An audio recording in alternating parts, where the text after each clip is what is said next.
Bom dia a todos.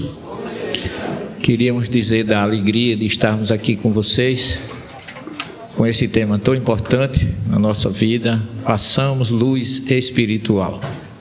E para a nossa alegria, e para a minha alegria pessoal e particular, de ter na nossa mesa redonda dois irmãos, dois amigos, dois expoentes da doutrina que nos deixam assim muita riqueza de diversidade de conhecimento e unidade de pensamento, que é isso que a gente tem buscado nos nossos encontros. Então nós vamos começar com o Álvaro Mordecai, depois o Altino fará a segunda parte e o que sobrar depois eu termino com vocês. Tá bom, gente? Então, Álvaro, é com você, meu filho. 20 minutos, quando eu tocar assim, é que está na hora, tá bom? Um abraço, sejam todos muito bem-vindos, sintam-se em casa. Um abraço ali para o Rafael Lazarino, que está ali nos dando a honra da sua presença com a sua esposa entre nós. Sejam bem-vindos.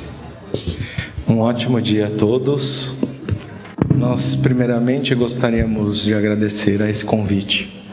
Nós gostaríamos de dizer que, assim como Timóteo teve e tem seu pai espiritual, eu tenho essa graça do Senhor em nossa vida, onde nos ensina não apenas pelo conhecimento, mas ensina também pela sua moral reta, pela oportunidade que tem nos dado de aprender com seu caráter, professor Severino Celestino. Então agradecemos ao Senhor. Agradecemos ao Altino, que foi um amigo que, assim como tantos que aqui se encontram nos assistindo, jamais imaginávamos obter o merecimento. Mas a gente aprende que a misericórdia divina é grande e a sua presença em nossa vida, Altino, é luz, assim como o tema. Gostaria de dizer que, para quem tem um pai paraibano e uma nona paraibana, a Paraíba é minha casa.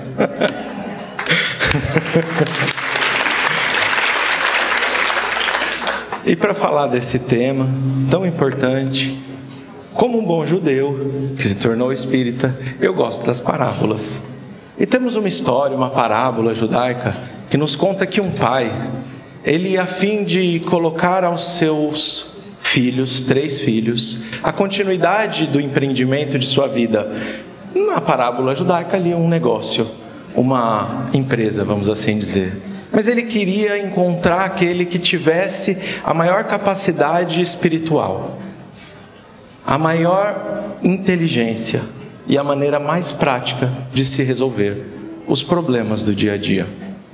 Ele então constrói um quarto vazio, em um lugar ermo, vazio, um lugar onde não tinha muita coisa no entorno, e ele diz aos seus filhos, ele fala: você, primeiro, o mais velho, vai encontrar um caminho para encher esse quarto da maneira mais rápida e da maneira mais eficiente possível. Ele pega, dentro daquela possibilidade, toda a areia que está ao seu entorno, toda a terra, e ele pensa, ele fala: olha, terra eu tenho em abundância, matéria eu tenho em abundância. E começou a encher. Contratou vários funcionários, eles começam a encher aquele quarto, eles começam até que não houvesse nenhum espaço vazio. Ele chama seu pai ao fim do dia e diz: veja só, aqui está o meu trabalho. O pai o parabeniza, ele cumpriu a tarefa. Ele fala: vamos ao segundo filho. O segundo filho era alguém extremamente dedicado aos estudos e possuía uma grande quantidade de livros. Assim, esse seu filho começa a carregar aquelas caixas de livro e de papéis e vai enchendo o quarto de maneira muito mais rápida que o primeiro filho. E ele, enchendo aquele quarto todo de livros, ao final da tarde chega ao seu pai e diz: aqui está o meu trabalho. Aquele pai fica bastante feliz e fala: você cumpriu até mais rápido que o seu irmão. E chama o seu terceiro filho. Passa a manhã, passa a tarde, e ninguém se mexe em torno daquele quarto. O quarto continua intocável. Quando chega alta hora da madrugada, ele chama seu pai e seus irmãos, adentra aquele quarto escuro e acende uma vela.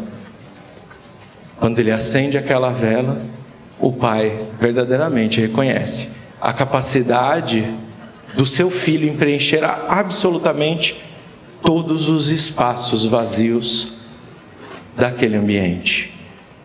No primeiro caso, é a nossa história, quando ainda muito comunicantes com as nossas paixões, de maneira da qual as paixões nos controlam e nos levam aos vícios e nos levam aos equívocos. Nós procuramos encher esse quarto com toda a matéria que está ao nosso entorno.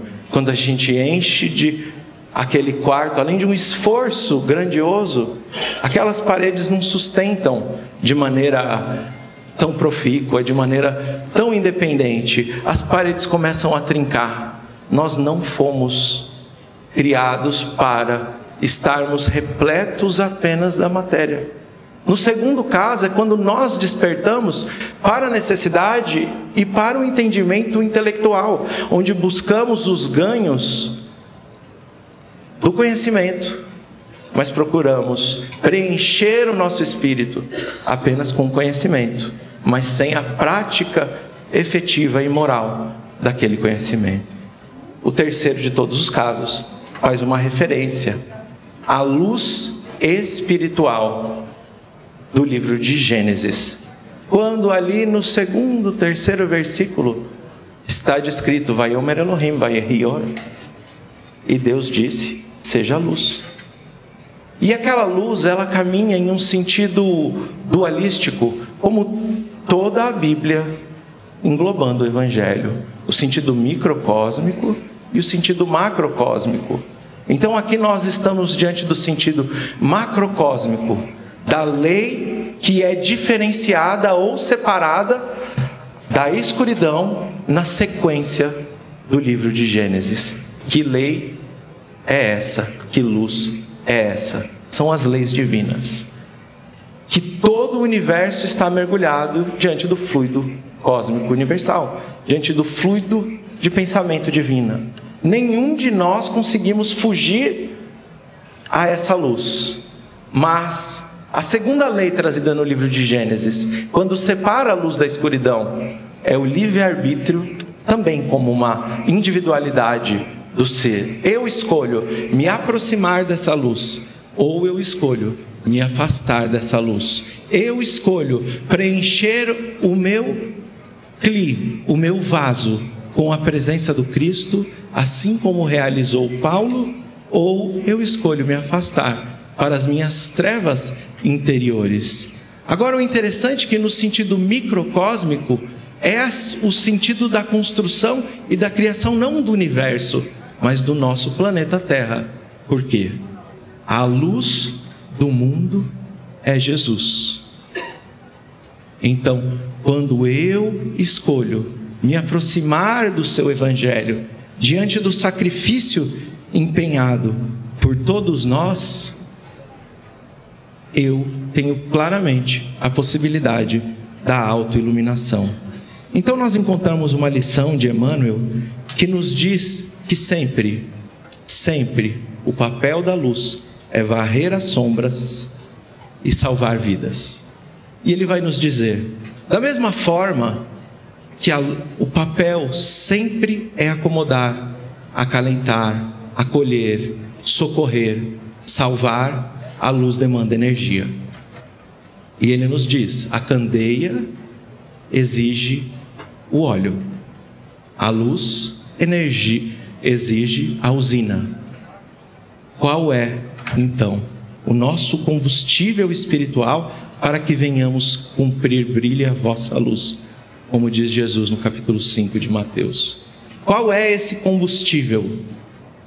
E dentro das parábolas do judaísmo, mais uma vez, a gente encontra o símbolo do azeite, como um símbolo de riqueza. Como se produz o azeite? A gente pega aquele fruto, a azeitona, a gente tritura, prensa, espreme, para que ele entregue o que há de mais rico. Assim vêm os nossos espíritos a um mundo de provas e expiações. Nós somos triturados, macerados pelas leis de causa e efeito em cima das consequências das vezes em que escolhemos as trevas, a escuridão, e ao mesmo tempo somos acompanhados pela misericórdia divina, que nos permite que, a partir de facearmos o aprendizado eterno diante da potencialidade da dor que apenas surge após termos negligenciado o amor, nós entregamos o líquido mais nobre do Espírito para que possamos nos paralisar na culpa? Não. Para que possamos estar estacionados em todo e qualquer processo de medo, de não dar o próximo passo e assim permanecermos mais uma vez estacionados? Não. Pelo intuito de transformarmos tudo aquilo que nós passamos em nossas vidas, o sofrimento, as experiências felizes, o aprendizado do amor,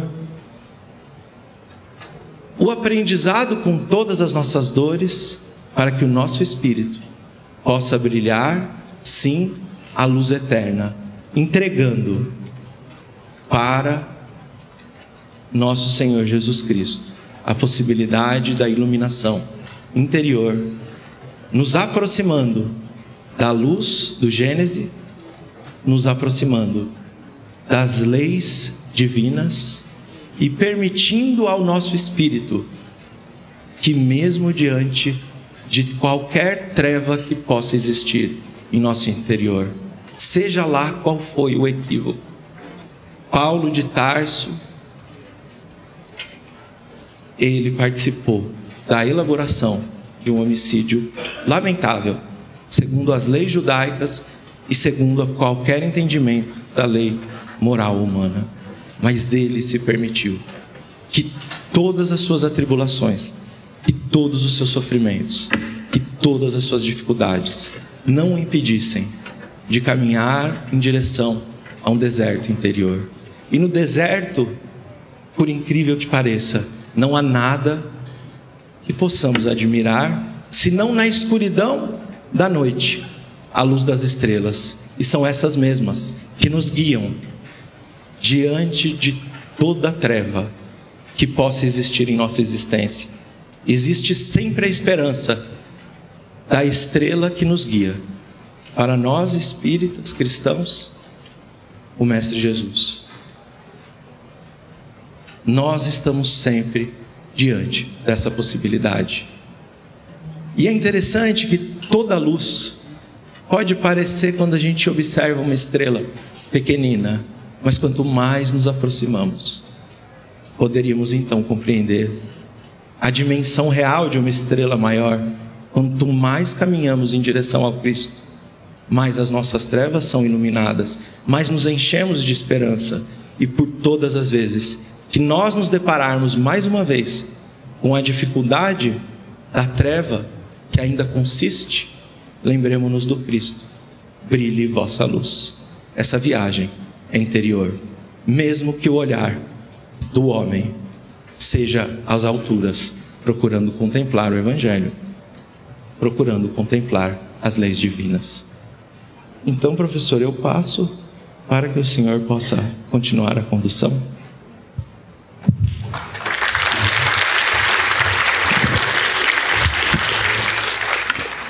Obrigado, Álvaro, pela seu resumo com propriedades muito profundas, colocações fortes para a nossa reflexão, e não esquecermos, logicamente, que Jesus nos chamou de luz do mundo. Então nós vamos passar a palavra ao Altino, que ele teve uma surpresa aqui. Eu acho que ele vai passar para vocês a surpresa, e nós estamos felizes. Eu não sou merecedor das palavras do Álvaro iniciais. Você é uma pessoa muito boa, você tem as suas qualidades, sua cultura, e também a sua bondade de dizer que eu sou exemplo, não sei para quem, mas eu não sei. Eu tento, eu me esforço, né? Mas cada um conhece seus limites, né? Para mim e para muitos. Mas como hoje é domingo, não é dia de obsessão, graças a Deus, eu sei que você não está querendo me obsediar. Obrigado pelo seu carinho, pelas suas palavras. E agora o Altino, que vem aqui do Reino Unido, bem distante, né, trazer o calor da sua palavra. Ele que está acostumado com baixas temperaturas, né, ele aqui encontra um Nordeste caliente, acolhedor, né, e é uma coisa que marca a nossa vida, é o calor do nosso querido Nordeste. Então, meu querido, a palavra é sua, seja muito bem-vindo, fique à vontade. Muito obrigado, muito bom dia a todos. Eu estou muito feliz de estar aqui, porque eu estou ao lado do Álvaro, amigo, companheiro de estudos e de viagens, ao lado, vou repetir, dessa figura que eu sempre tive vontade de conhecer. Só para dizer o tanto que eu gostaria de conhecê-lo e nunca tive coragem, estava em viagem com Denise e eu falei: você conhece o professor Celestino? Ele falou assim: conheço. Eu falei assim: ele é do nariz em pé? Não, ele é gente boa. Aí eu falei assim: eu posso ligar para ele, você me dá o número? Te dou. E na mesma hora eu liguei para ele e na mesma hora ele respondeu. Então é uma alegria muito grande estar aqui ao seu lado e é uma alegria estar aqui diante de vocês. Eu não sei falar de outra coisa a não ser de Paulo de Tarso, do Evangelho e dos romances de Emmanuel. Eu não sei falar de duplo etéreo, de matéria cósmica, nada. Vou me atrever a falar um pouco da luz. E a luz que me deixou mais feliz foi essa luz aqui do Nordeste, que eu conheço grande parte do mundo, mas eu nunca tinha vindo ao Nordeste. E vir ao Nordeste, na Paraíba, no MIEP, para falar de Paulo de Tarso, isso tinha que estar escrito nas estrelas, como o Álvaro disse. Eu estou muito feliz, eu estou muito emocionado. Muito obrigado à Paraíba, a esse oásis que é Borborema, a essa AME de Campina Grande, por tudo que vocês fizeram e que organizaram. E eu fico muito sozinho no movimento espírita. Eu moro numa cidade que não tem brasileiros, que não tem grupo espírita, e eu ainda sou um trabalhador ativo. Então, talvez vocês não tenham consciência ou noção do que é estar rodeado de pessoas e de amigos que vêm comungar, ceiar do manjar doce e bom que é o Evangelho. Então eu estou muito feliz, muito feliz.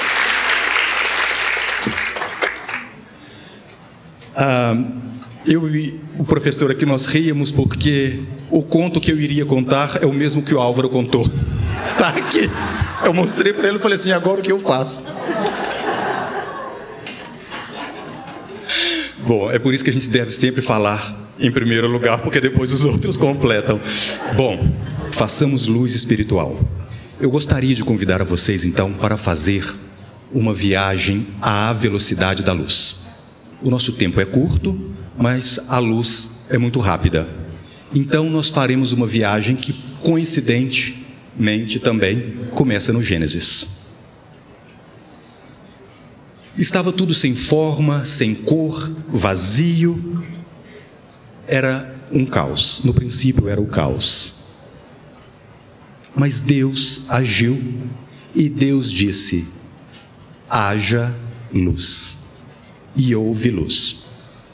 A primeira mensagem bonita disso é que, se nós estivermos passando por momentos de tribulações difíceis, ali é o momento para tudo se encaixar e organizar.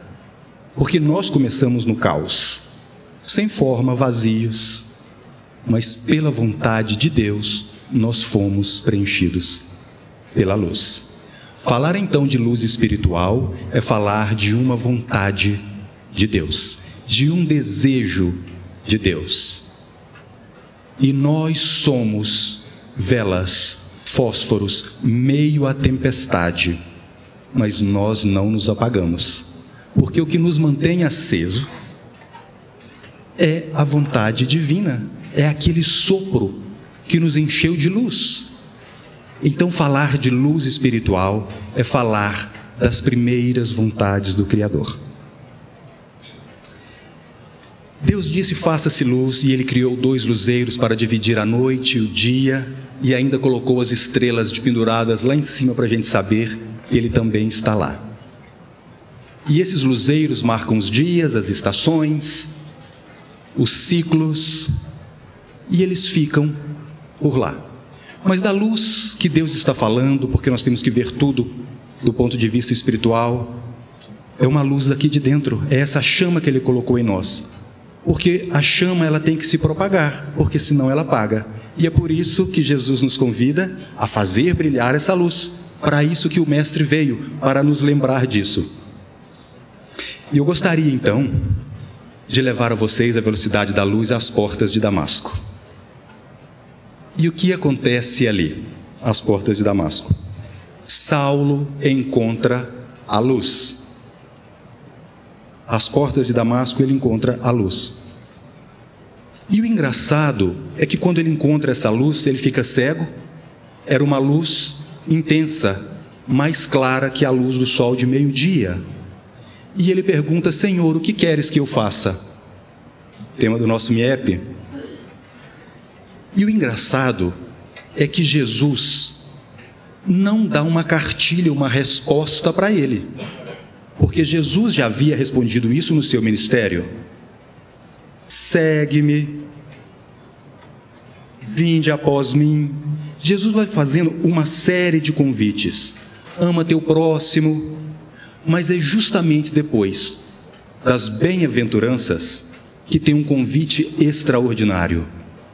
É quando Jesus diz assim: brilhe a vossa luz.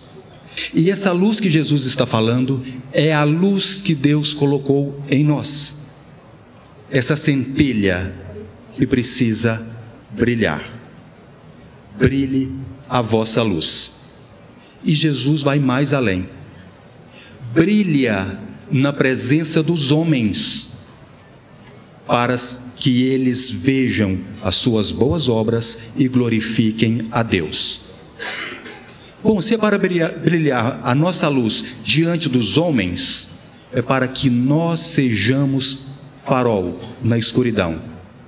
Porque o nosso exemplo vai clarear a vida dos outros. E quantas pessoas estão hoje, não estou falando em tempos bíblicos, estou falando agora. Quantas pessoas estão na escuridão que não conseguem encontrar a direção para seguir adiante, porque não conseguem perceber a luz que nós deveríamos brilhar para eles.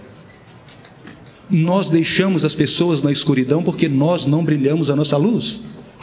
E Jesus nos adverte: brilhe a vossa luz diante dos homens. Nós não podemos esquecer isso, porque nós gostamos muito de falar que as pessoas estão na escuridão, como se nós não fizéssemos parte ou as deixássemos na escuridão. Nós somos responsáveis pela escuridão dos outros. Nós não podemos fazê-los enxergar, mas o nosso dever é direcionar o caminho para que eles glorifiquem a Deus, como nos diz Jesus logo a seguir as bem-aventuranças. Então, vamos sair das portas de Damasco. O bom da gente viajar à velocidade da luz é isso: a gente sai de Damasco e a gente vai para Tessalônica. E diz assim: porque todos vós sois filhos da luz e filhos do dia, não somos da noite nem das trevas.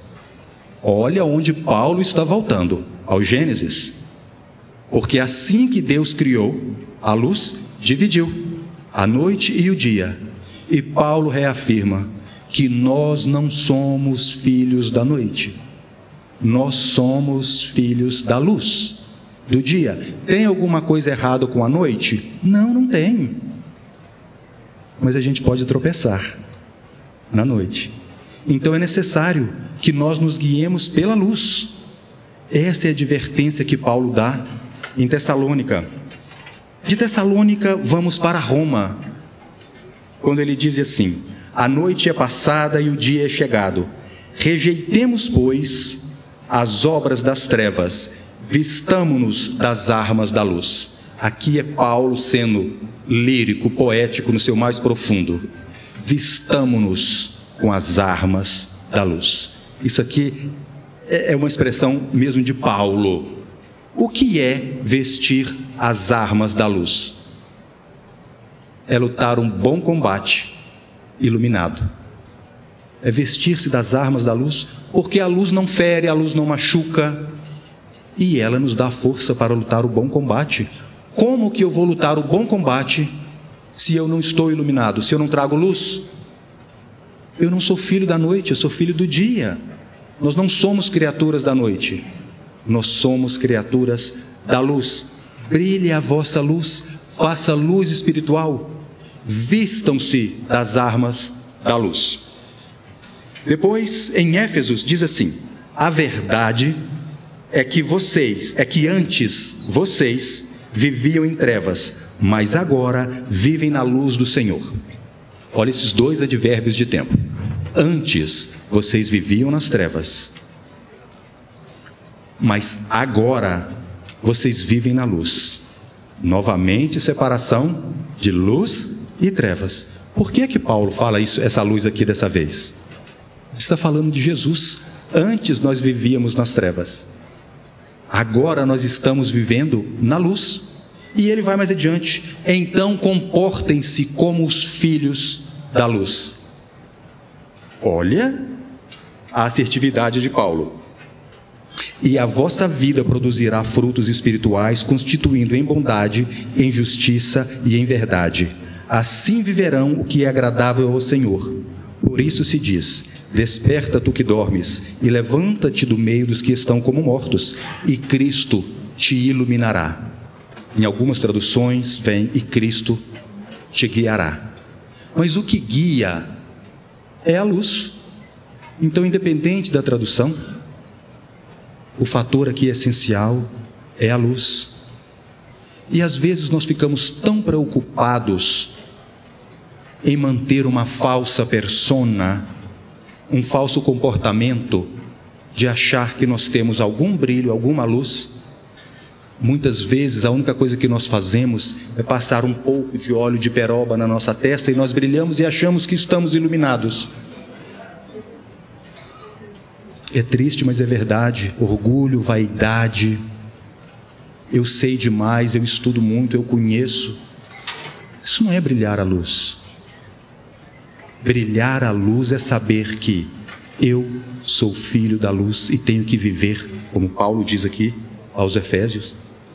E eu tenho que me comportar como filho da luz, porque o que adianta eu ser filho da luz e viver na treva? Eu estou pior do que o filho pródigo? Eu deixei a luz da minha casa e fui para a escuridão? Então nós temos que viver como os filhos da luz. Eu gostaria de dar um exemplo, que a gente acha que fazer luz espiritual é uma coisa assim da noite para o dia, e não é. Leva tempo. A minha esposa, ela é chefe de cozinha, e ela é um gênio da cozinha. Ela é magistral, é fenomenal. E quando é a época das festas na minha casa, que os amigos vão, que a gente vai se reunir na época das festividades, né? Da Páscoa, das grandes celebrações, ela começa com antecedência a selecionar ingredientes, a preparar o que vai ser feito. Ela faz o cardápio e muda, e eu falo para ela: meu bem, dessa vez não cozinhe, não prepare nada. Vamos pedir uma comida congelada, uma pizza, uma pasta. A gente pede para entregar alguma coisa. E lá em casa, como quem manda? Sou eu? Eu obedeço? Ela diz: não, porque antes dos nossos amigos chegarem, eu já estarei recebendo. E ela prepara do princípio ao fim as maiores iguarias que vocês podem imaginar. E não há celebração melhor do que estar à mesa, deliciando aquilo que ela preparou, porque foi feito com carinho, foi feito com cuidado. teve um objetivo. Então fazer luz espiritual não é comida de micro-ondas, não é pipoca. Luz espiritual é trabalho artesanal. O pão da vida é feito com muito trabalho. E fazer luz espiritual é difícil, não é fácil. A questão não é ser fácil ou ser difícil. A questão é que nós temos que fazer. Quanto antes, melhor. Quanto antes, melhor. Porque o convite já foi feito. Brilhe a vossa luz. E aqui, voltando a Tessalônica, Saulo diz assim: não apague o espírito. E aqui Paulo já não está nos tratando mais como crianças, não está dando leite e pão molhado em leite, está nos dando comida sólida, porque aqui o caso já é grave. Porque aqui ele diz: não apague o espírito. Ele não está dizendo para brilhar a vossa luz, ou que mantenha a sua luz, porque a luz já há, ela já existe. Olha o conhecimento de Paulo àquela época. Não apague o espírito. Bom, o que apaga é a luz, então o espírito é luz. E ele diz: não apague a luz, não apague o espírito. É porque essa luz já existe em nós. E Paulo aqui está nos dizendo da nossa responsabilidade em manter essa chama. Porque o problema é que nós não nos fortalecemos no Senhor. Nós estamos aflitos, mas não estamos bem-aventurados. Nós estamos acesos, mas não estamos iluminando. Nós estamos fracos e oprimidos, mas nós não estamos bem-aventurados. E há uma diferença muito grande em sofrer, em se sentir oprimido, mas estar bem-aventurados. Então o fato de eu saber que tem essa luz aqui já não é grande coisa, porque eu já estou na terceira revelação, eu participo do MIEP. Como é que eu posso deixar apagar a minha luz? Não faz sentido. Eu iria contar agora o conto que o Álvaro contou, que eu não vou contar mais, que vocês já conhecem, que apenas com um fósforo ele encheu aquele ambiente. Tem um outro conto que me veio agora, do Christian Andersen, escritor da Dinamarca, que vocês devem conhecer o conto, que é da menina que vendia fósforos. Era uma noite de inverno e ela vendia fósforos para que as pessoas acendessem as lareiras, e a tempestade de neve foi ficando muito forte e ela foi riscando, palito por palito. E o frio começa a ficar intenso e ela, com medo de voltar a casa sem vender os fósforos, e ela morre congelada. Mas no último palito de fósforo que ela acende, ela pede à avó dela, que já havia desencarnado, que viesse, que a protegesse.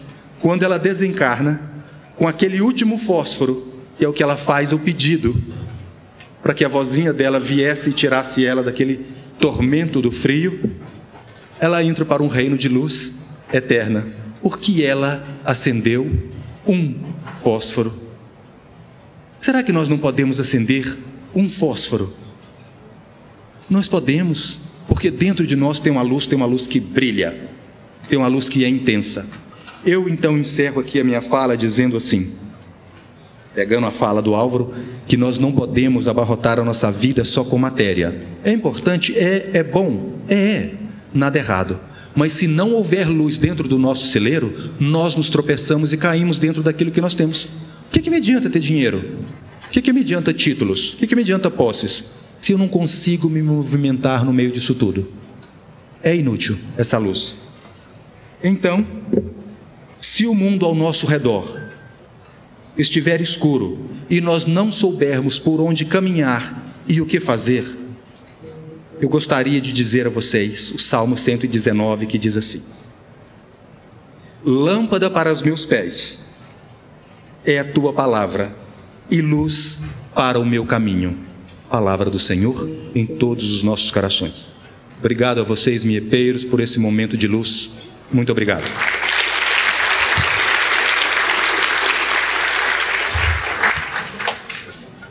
Falávamos, o Altino falou que é melhor falar primeiro,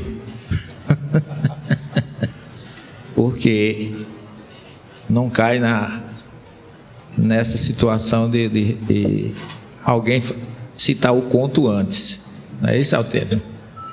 Mas falar por último também não tem muito mérito, não, porque a gente já ouviu tanta coisa boa, né? Tanta noção de aprendizado, e eu gosto muito de ser o último, não é porque eu temo a repetição do conto, mas é porque eu aprendo mais, né? E aprendi muito com vocês, e começo a relembrar. Façamos luz espiritual, né? Se tem uma luz espiritual, é porque existe uma luz material. Quando você abre o livro do Gênesis, lá no primeiro capítulo, os 2 primeiros capítulos do Gênesis, para mim, é a história do mundo toda. Primeiro, a origem, o segundo, mais ou menos, a distribuição daquele que foi criado, no primeiro capítulo. Mas a gente se dá de cara com a expressão chamada tohu vavohu, que é uma expressão hebraica que significa caos, desordem, espanto, perplexidade, como chama Maimônides, um grande sábio do século III, o Rambam, né? Que o Álvaro conhece muito bem, um dos mestres que mais estudou a Torá. Existe até, o nome dele era Moshe Maimônides, Moisés Maimônides. Tem uma expressão judaica que diz assim: de Moisés a Moisés não houve ninguém como Moisés. Quer dizer, de Moisés o legislador a Moisés o estudioso, nunca existiu ninguém como um Moisés nas duas situações. Então eu comecei a analisar esse texto e comecei a ver a desordem ou o caos era tão grande que a perplexidade diante de quem assistia aquilo, como nós hoje ficamos diante de qualquer coisa que a gente vê, e temos o costume de dizer: esse mundo está perdido, não existe mais leis, não é? A gente fala tanto disso, né? Acabou a ordem das coisas, mas já foi muito pior, pessoal. E a gente se esquece que o Criador de tudo isso é o dono de tudo, Ele está por trás de tudo isso. Ninguém tem que desesperar. Vamos cada um acender a nossa luz espiritual, que tudo vai ficar mais fácil. Porque como o próprio Moisés diz, diante daquele caos, quando ele diz: a área vai estar torro, vavor, ou seja, a terra estava num caos ou numa desordem, mas, diz ele, e o Espírito de Deus parava sobre as faces das águas. Quer dizer, ele começa a mostrar que diante daquela desordem tinha alguém que estava pairando, a expressão hebraica merahefet, né? Que é com Mordecai, né? Que o CH que tem no nome hebraico é um som gutural, é do rei, tem uma letra hebraica que ela é pronunciada no fundo da garganta. O meu professor de hebraico diz assim: é como um cão rosnando, é lá no fundo da garganta. Então é Mordecai e não Mordechai. Para nós ocidentais, a gente quer colocar o CH com o mesmo som de SH, né? Mas naquele momento, diz Moisés, estava tudo desorganizado, a bagunça, o caos existia, mas o Espírito de Deus, merahefet, essa expressão significa, estava, os rabinos dizem, acima de tudo e abaixo das nuvens. É como se ele estivesse debaixo das nuvens, observando tudo. Se a gente materializar Deus como de forma antropomórfica. E quando a gente diz assim, Deus está vendo, está mesmo, nem se preocupe que está. Ele vê tudo, né? Até na fotografia, quando a gente seca a barriga, eu digo, não adianta que Deus está vendo, a barriga não vai, Ele está sabendo como é a sua barriga. Então Deus que vê tudo, os rabinos dizem que é como a águia sobre a montanha, aonde o ninho da águia está lá embaixo. Ela está voando acima dos ninhos, mas ela está observando tudo em torno dos ninhos. Se algum perigo puder acontecer aos filhotes, ela desce e resolve na hora, mesmo não estando no ninho, ela está presente para qualquer situação. Assim é Deus com relação ao nosso planeta.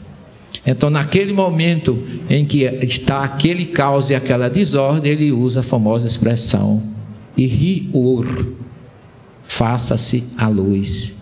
Vai Iriur e a luz se fez. Numa palavra, ele colocou ordem na casa. E essa luz ele distribui com tanto amor que ela está em situações que a gente nem espera.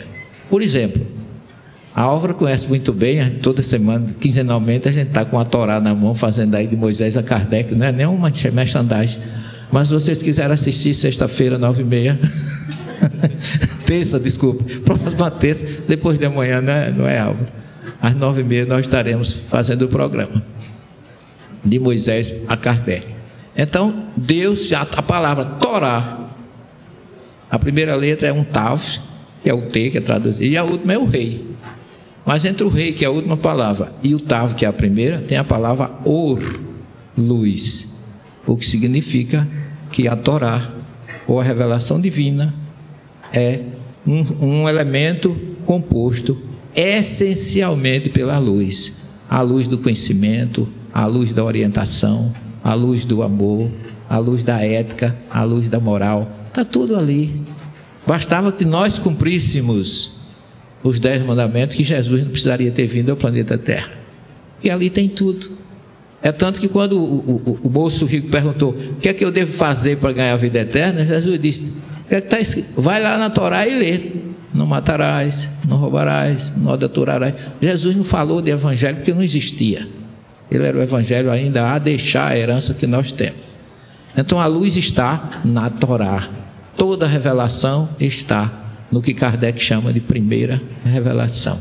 Mas tem uma coisa curiosa ainda no judaísmo, que a palavra Horim em hebraico significa paz, mas não é paz de Shalom, é paz de pai, mãe, avô, família de uma maneira geral. A palavra Horim tem um ret no começo, Or no meio e um Yem no final, o que significa que os nossos pais são luzes na nossa vida, que o pai e a mãe não podem ser indiferentes à necessidade de levar os seus filhos, aos seus conhecidos, seus amigos, à luz do amor, da fraternidade, do esclarecimento. Aquela mesma luz que ele recebeu de Deus através da Torá, ele tem que transferir para os seus filhos. Aí sim, a primeira obrigação, a obrigação maior de ser luz espiritual, está naquele casal que se une para constituir uma família. Não tem nada a ver com religião.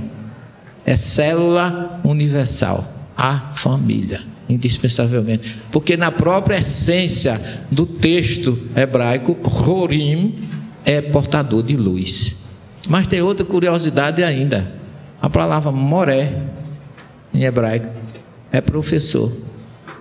A palavra tem Mem no começo, Rei no fim e Or no meio. Que os mestres, os professores, são os grandes portadores de luz, de conhecimento, de fraternidade, de tudo que a gente precisa. Depois de Deus na criação, os nossos pais na família, eles chegam para completar e formar a necessidade da luz espiritual em cada um. Isso é a própria essência da constituição da história universal, da família e de cada um de nós. Sem luz não haveria nada disso.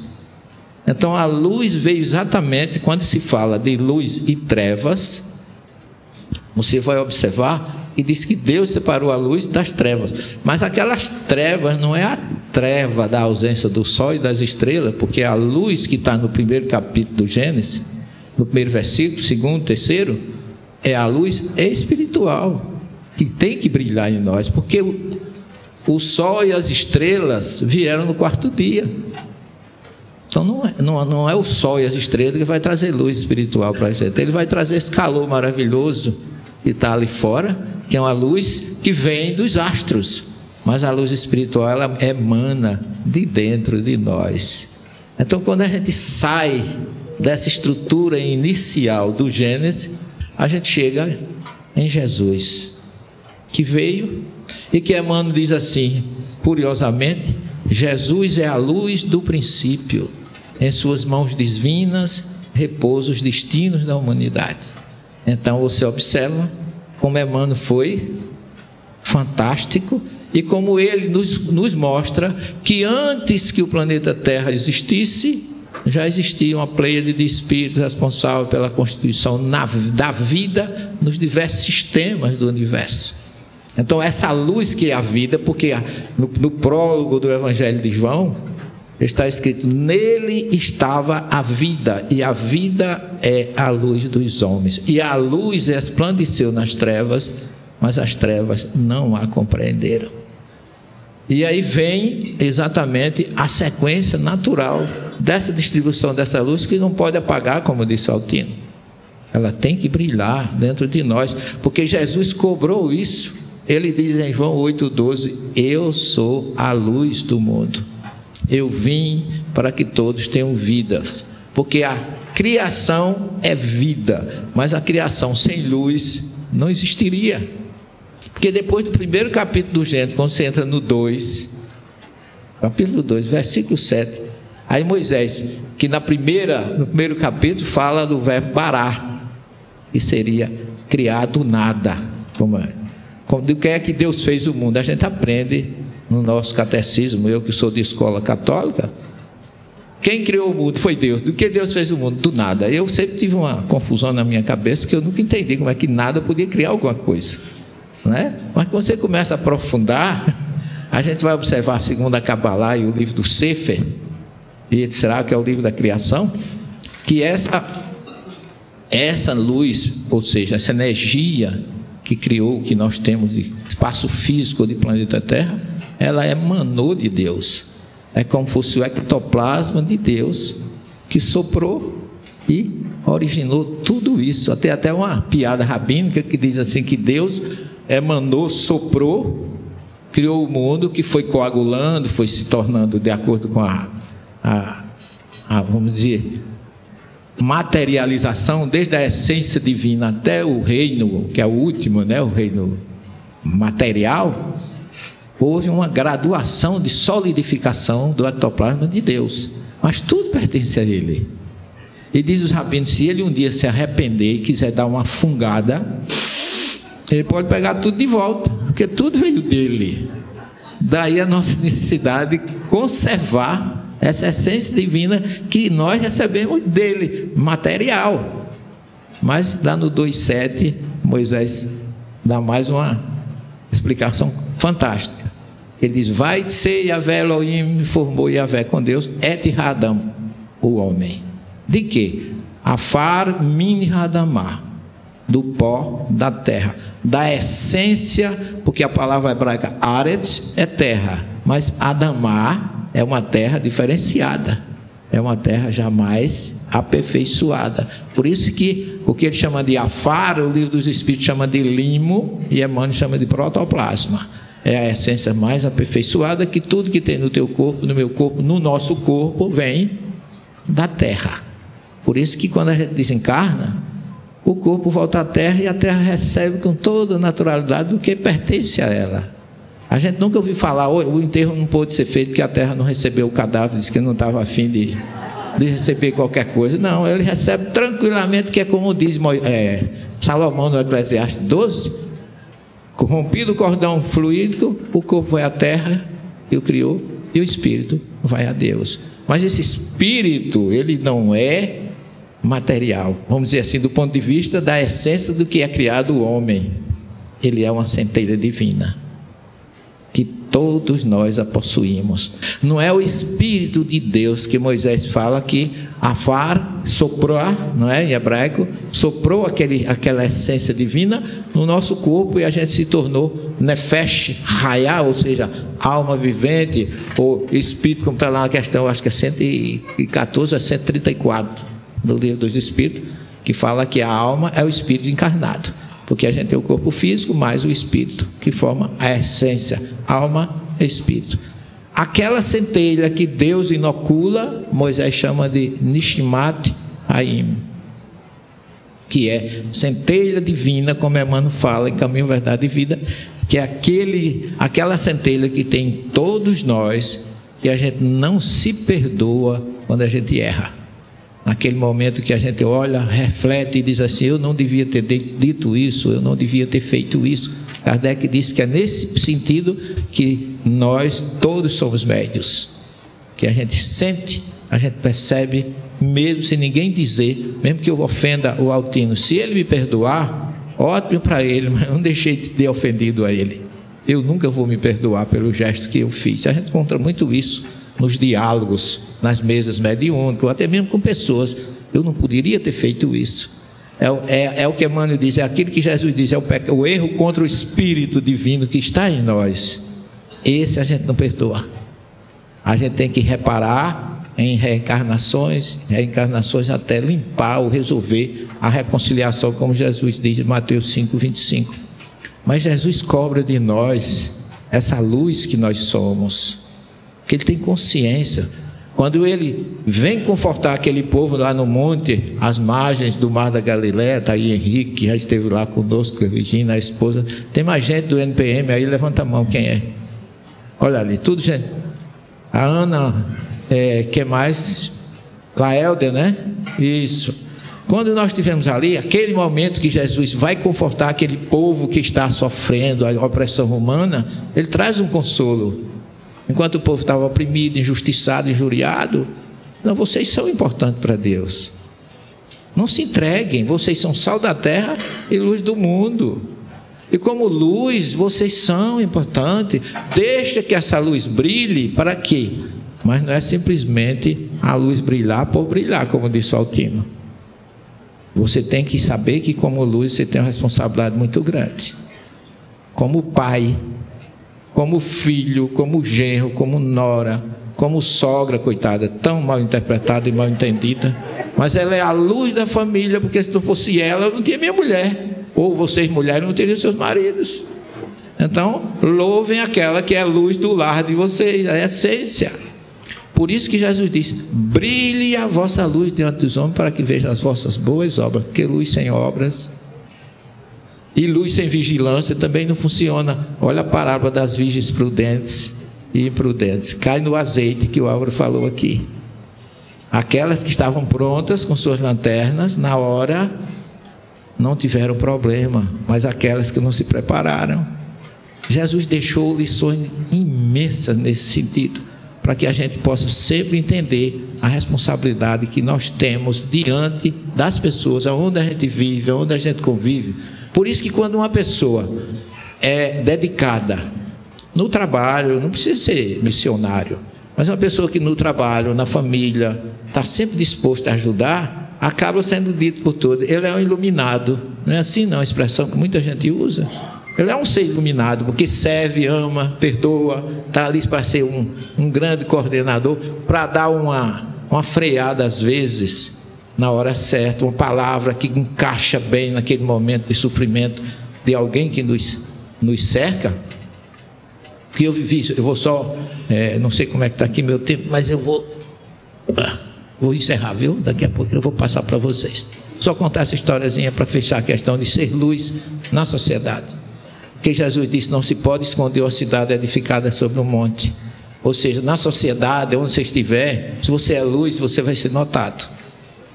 Nem se acende a candeia para colocar debaixo do alqueire. Ou seja, na família, se você é bom pai, bom filho, bom avô, bom tio, você também vai aparecer. E assim brilhe a vossa luz. Como ela brilha na sociedade, na família, você tem que ser o facho luminoso na escuridão, com atitudes, com ações que mostrem o que você é e não o que você tem. Porque na luz a gente dá o que a gente é. Na caridade, na cesta básica, a gente dá aquilo que a gente tem, ou muitas vezes o que nos sobra. Então eu fui fazer um seminário em Londrina, no Paraná, e eu peguei um voo lá do aeroporto de Congonhas. Estava numa tarde chuvosa, daquela São Paulo garoando, né? E o avião estava operando por aparelhos. E eu peguei um Cessna 100, não sei nem se existe esse avião, foi uns 15 anos atrás. O Cessna 100 era um avião que no máximo parece um charuto. Tu já pegaste esse bichinho? É aquele, reza na entrada, no meio e na saída. E eu entrei rezando. Eu não sei a hora que eu vou, tenho que estar preparado. Jesus disse: prepara, que a hora que eu chegar é como ladrão, né? Não sabe a hora que vem. E eu entrei no avião, e o avião ele decola assim 10 metros de pista. Tudo, você não via nada. Aí o avião decolou. Quando ele vai botando o nariz fora das nuvens, que foi saindo daquela camada de chuva e de nuvens negras, o avião virou assim, de pá para cima. E começou a cair verticalmente. O meu estômago agarrou nas amígdalas. Foi uma sensação horrível, eu não sabia o que dizer, nem o que fazer. Eu não entendi nada. Foram 10 segundos mais longos dessa minha encarnação que eu tive, foram esses 10 segundos. E ele começou, e eu fechei os olhos, esperei a pancada, aquela história, né? E aí daqui a pouco ele deu um outro movimento, fez assim, acomodou, levou, subiu, e todo mundo, eu só vi os olhos, cada pupila das pessoas dilatada, ainda bem que a gente estava de cinto de segurança, não tinha nego, estava todo mundo, como a gente diz aqui no Nordeste, numa tuia, todo mundo junto. E aí todo mundo esperando uma informação. O piloto, em vez de ficar calado, ele tentou melhorar, não sei se melhorou ou piorou, mas ele parecia, aquele microfone de avião pequeno parece vendedor de água sanitária, a gente não escuta nada do que ela está dizendo. Senhoras e senhores telespectadores, aqui quem fala é o comandante Pereira, tem sempre um nome assim. Eu queria informar os senhores, pedir desculpas, que a gente teve que fazer uma pequena manobra brusca. Pequena manobra brusca porque a mãe dele não estava ali dentro, porque isso, né? E aquilo não é pequena manobra brusca, de forma nenhuma. Mas a gente aí deu a informação, para não nos chocarmos de frente com um Boeing 727. Aí tinha umas mulheres atrás. Mulher sempre, coitadinha, dá sempre a nota assim, um oitavo acima, né? A nota feminina é um oitavo acima. É um ré bemol lá no oitavo. Aí a mulher olhou assim e disse assim: bem que eu lhe disse, foi aquele sonho que eu tive. A mulher, aí começou. Aí dentro do avião assim começou um bubulho, um barulho. Levantou um cidadão que estava lá de terno, e tem até um locutor de uma TV aí, eu não vou nem dizer o nome dele, um apresentador desse programa de hoje, da tarde, um desses. E aí ela disse assim, aí ele não gritou, ele falou bem firme: senhoras e senhores, por favor.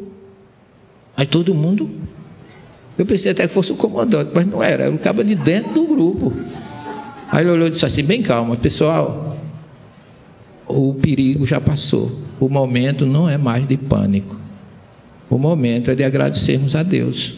Estamos todos bem. Menino, foi uma ducha. Eu não sei se eu estava assim, ou estava assim.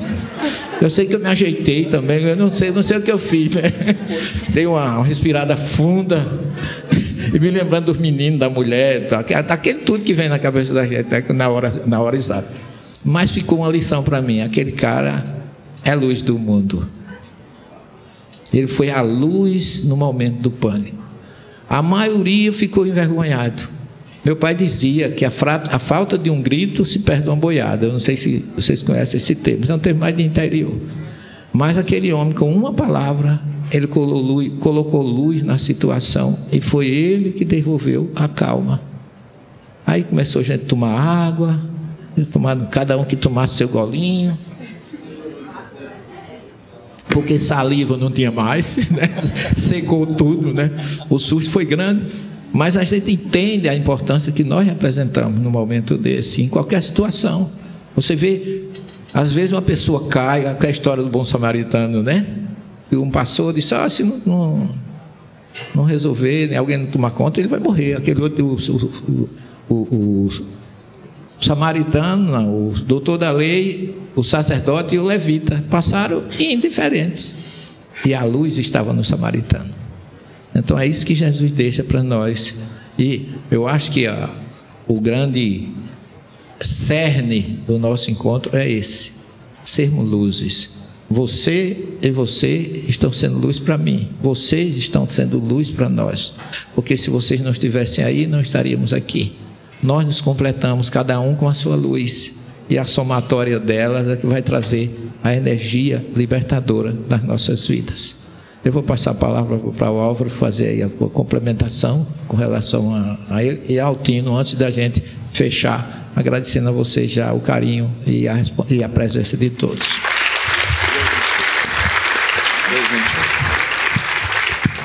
Então a gente só vai falar mais 2 horas por causa do almoço. Mas Emmanuel nos diz que realmente nós precisamos nos atentar de onde nós nos alimentamos. E ele coloca a seguinte expressão. Ele fala: a abelha se alimenta da flor, o abutre se alimenta da carniça. E a gente precisa de estar atento e entender o que se passa ao nosso entorno. Porque brilha a vossa luz, vós sois a luz do mundo. Emmanuel implica a responsabilidade individual de iluminarmos ao nosso entorno a todos os instantes. E Emmanuel nos diz que cristão sem espírito de sacrifício é candeia apagada no mundo. Cristão sem espírito de sacrifício é candeia apagada no mundo. Para encerrar, eu vou contar uma história. Quem já ouviu, eu peço desculpas, mas eu já estou ficando velho também. Já posso repetir minhas histórias. Já estou podendo repetir a do Altino. Para que nós compreendamos o significado das pequenas ações que realizamos no nosso dia a dia. O professor já ouviu, eu tenho certeza. Mas o senhor fica surpreso, tá? Nós estávamos, certa feita, em uma das assistências a algumas pessoas que nos procuram para atendimento espiritual, principalmente desobsessão. E diante desse processo, uma jovem que passava por duras expiações. Eram tantas, mais tantas convulsões, que as pessoas tinham medo de assisti-la nos centros espíritas. Chegava a 40 convulsões. Em um dia, 1 hora que ela passava lá no centro conosco, eram 5, 6 convulsões. E ela caía após a convulsão, já dando comunicações dos espíritos obsessores, dos espíritos que estavam naquela condição. E nós criamos então o nosso núcleo de assistência, tendo a certeza de que a assistência deve sempre ser segundo a necessidade do assistido. E a gente falou: vamos fazer todo dia um trabalho para com ela. E a gente pediu para que ela fosse ao centro. Todas as tardes organizamos um grupo para assistência. E não demorou muito, aquelas entidades começaram a se manifestar, começaram a trazer as histórias de extremo sofrimento. Então trouxe histórias sobre a Inquisição, trouxe uma história em peculiar que foi algo bastante marcante para nós. E contou que aquela jovem encarnada no sexo oposto, há não muito tempo atrás, teria sido capitã de um navio negreiro. E aquela jovem teria então levado uma série de torturas, uma série de sofrimentos e de maldade descomunais. E aqueles espíritos contavam as histórias. E eu sou médium, mas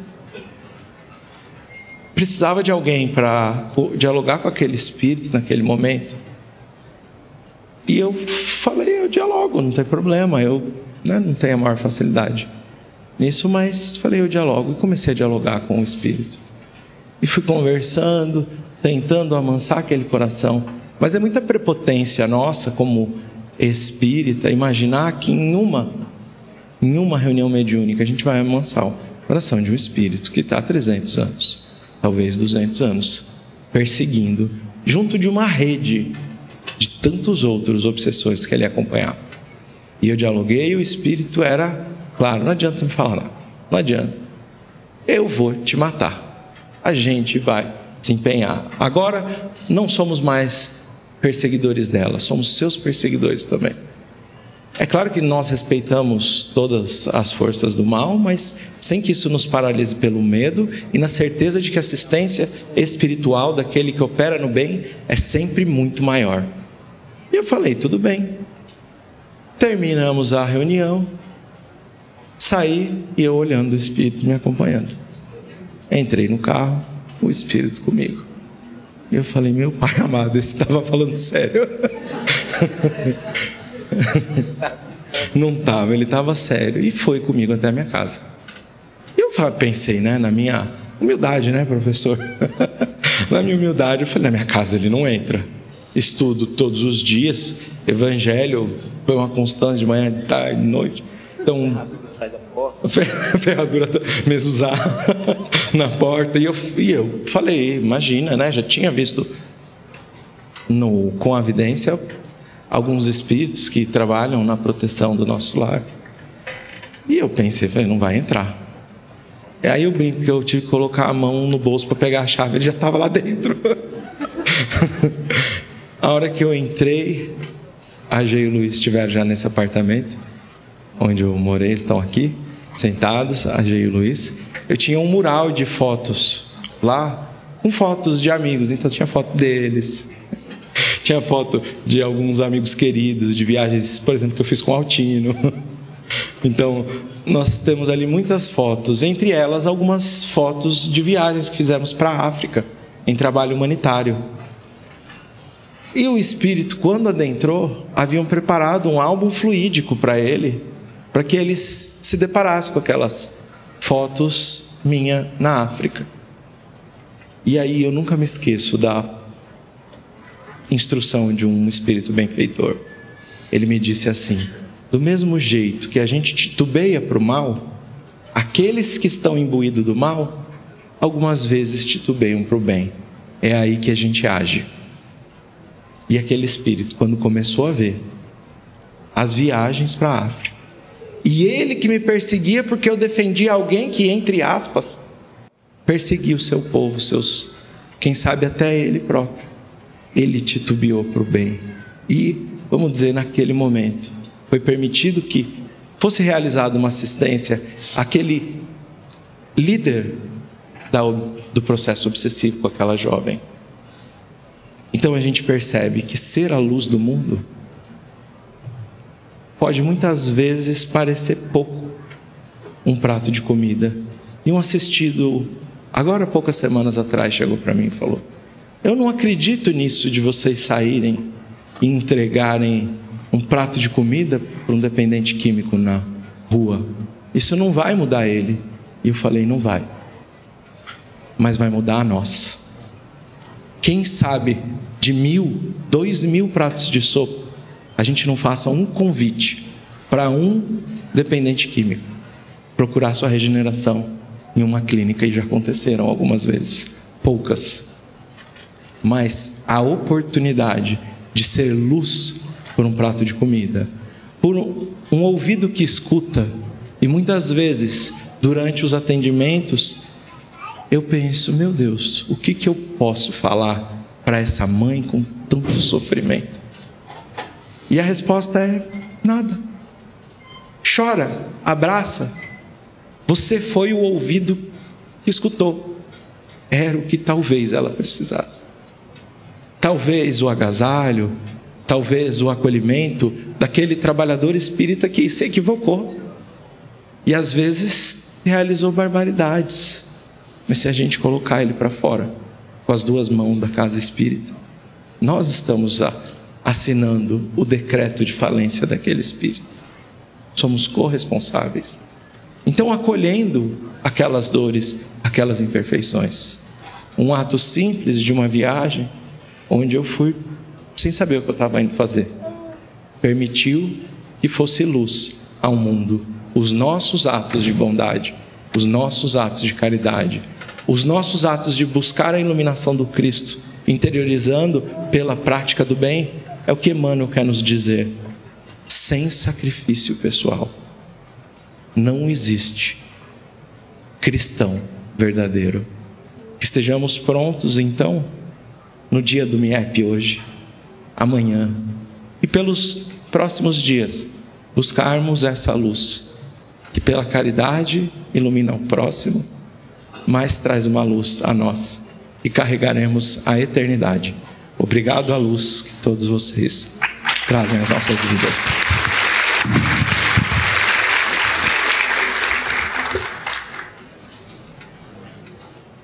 O ano era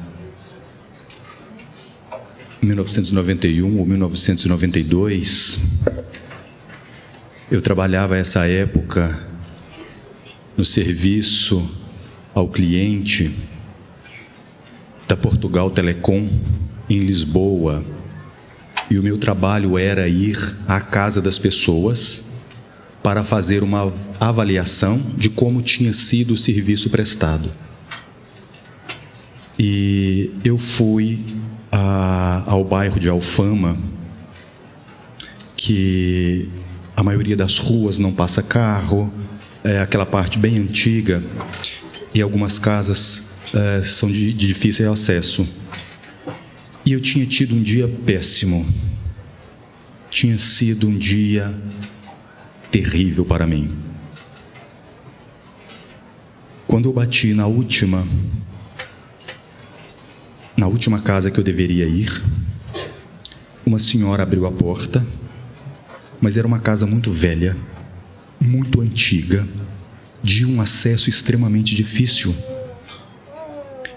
Quando eu entrei, cumprimentei, e estava uma escuridão danada. E eu fui extremamente ríspido, mal educado com essa senhora. E eu disse assim: será que não dá nem para acender a luz para eu ver o que foi feito? E essa senhora me respondeu: me desculpe, eu sou cega. Eu perdi uma oportunidade ali de ser luz. Então, eu estou citando isso aqui, isso já aconteceu há mais de 30 anos.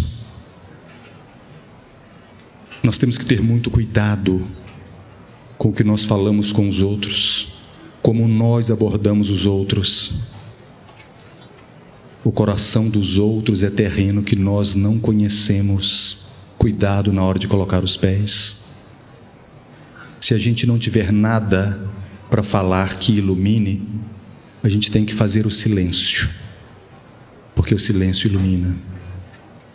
Quando eu saí da casa dessa mulher, eu chorei muito. Eu não tive coragem de pedir desculpa.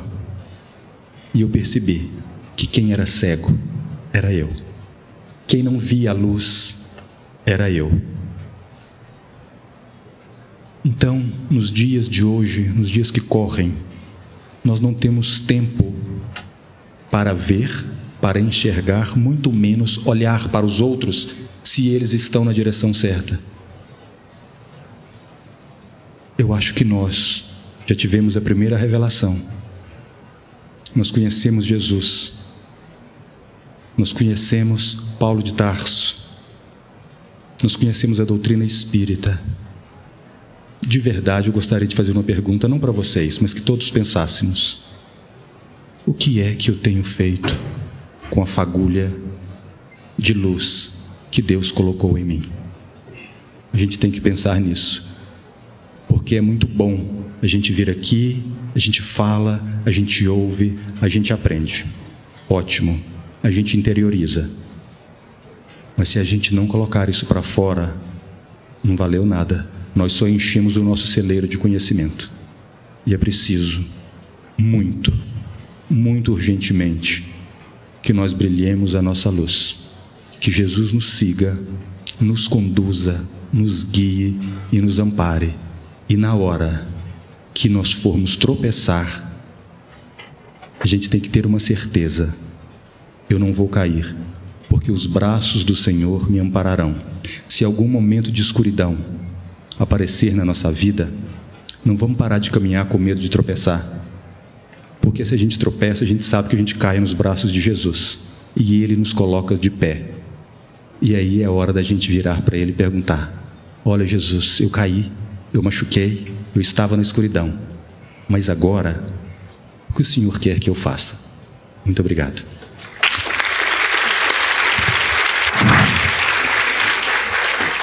Pessoal, nós estamos chegando ao final do nosso maravilhoso encontro, maravilhosa experiência dessa manhã. Eu já queria estender o convite às 2h30. Nós vamos começar aqui com um encontro interreligioso com participantes de diversas religiões, cujo tema será unidade na diversidade. Mas sobre o tema da manhã, eu queria deixar para vocês um acontecimento que todos conhecem no Evangelho de Mateus, capítulo 17, que todos os irmãos aqui do grupo, nos Passos do Mestre, já conhecem, que é o Monte Tabor. Mateus disse que Jesus, tendo levado Pedro, Tiago e João, seu rosto se iluminou com o mais puro linho.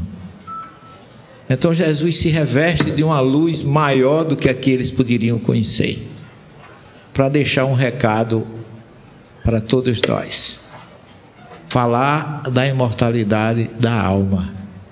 E ele não falou, ele mostrou, porque ele convida Moisés e Elias para muitos mortos, que já estavam um há 1.600 anos atrás, o outro há 800, para vir deixar para nós um recado, que a vida continua, nós somos imortais. Em outra dimensão existe vida, mas vida com luz, se nós soubermos aproveitar a luz de Jesus. Desculpem a rima, mas eu dou aqui por encerrado, agradecendo a vocês a oportunidade que tivemos de juntos descobrirmos essa luz libertadora do Cristo em nossas vidas. Portanto, ouçamos o seu clamor. Vocês são luz do mundo. Muito obrigado a todos.